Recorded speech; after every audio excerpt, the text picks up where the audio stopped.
Uko vizuri? Niko vizuri. Mambo yanasemaje? Namshukuru Mwenyezi Mungu. Umejisikiaje kujiunga na timu na hii ni mechi yako ya kwanza dhidi ya Young Africans? Nimejisikia vizuri kujiunga timu na nimejisikia vizuri kucheza mchezo kama huu. Pengine tuambie ulikuwa ni mchezo namna gani kucheza na Young Africans hasa mkiwa nyumbani?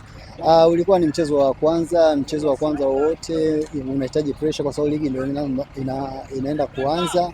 Alafu Yanga ni timu kubwa, timu kongwe, kwa hiyo tuliingia kwa kuamini tutapata kitu chochote, lakini mchezo umekuwa wa kwanza. Kwenye hawa wachezaji wapya pengine nani unahisi amekusumbua sana kwenye eneo lako kwenye huu mchezo wa leo?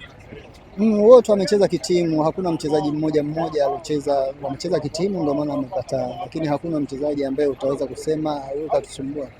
Lipi somo sasa kama mchezaji ambao umeondoka nalo ikiwa ndio msimu umeanza rasmi? Somo tumepata, tunatakiwa na sisi tukue, hata kama tuko kwenye timu ndogo tunatakiwa tukue, kwa sababu kuna magoli mengine yanakuwa zawadi tunatoa sisi wenyewe, kwa hiyo tunatakiwa tuzidi kuwa focus na vitu ambavyo tunafanya. Nataka kufahamu nini kimeendelea baada ya mchezo huu kumalizika, labda kocha kawaambia nini ama nahodha wa timu kazungumza nini na nyinyi? Hakuna kitu, kwa sababu ligi yetu ina madaraja. Yes, ukiongelea madaraja unaweza kuweka juu pale Simba, Yanga, Azamu hivyo. Kwa hiyo kuna mechi ambazo tunakuja kucheza na wenzetu, tunaenda kwenye kiwanja chetu cha mazoezi, tujue tunafanyaje, kwa sababu tuna michezo miwili nyumbani na yote tunahitaji kushinda. Sawa, shukrani sana. Asante sana.